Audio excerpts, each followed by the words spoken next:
In recent months, the UK's domestic counter-terrorism policy has successfully prosecuted 86 extremists through the British legal system under a fair trial.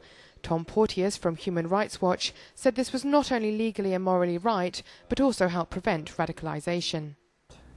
I think broadly speaking, the British government's counter-terrorism policy at home is the right one and it's effective. There have been 86 prosecutions in the last 18 months of terrorism cases, and this has gone, I think, a long way to show the Muslim community in this country that the problem is being dealt with in a legal way through the British justice system, which actually works, and that's positive.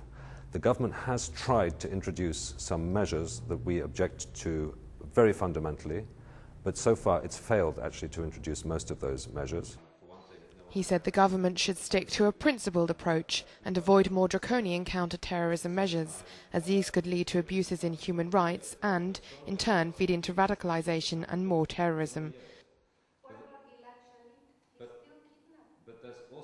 Largely due to the work of the British government, or in part due to the work of the British government, in supporting the creation of the International Criminal Court, in supporting the extension of international justice, we now have an International Criminal Court which heard its first case this week.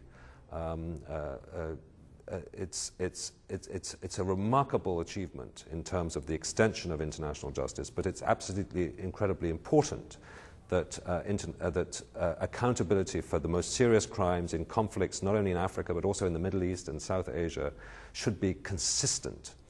It should not just be war crimes in Africa. We've got to look at accountability elsewhere in the world. Something that could be brought to the forefront with the recent inauguration of President Obama and a fresh transatlantic approach to counter-terrorism.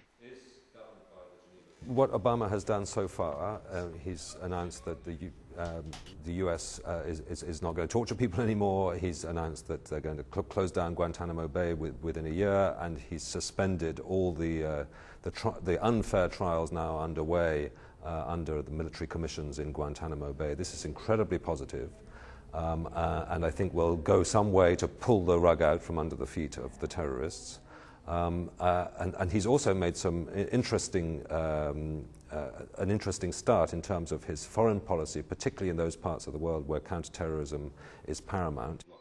The UK remains committed to preventing radicalisation and combating terrorism while also adhering to international human rights standards.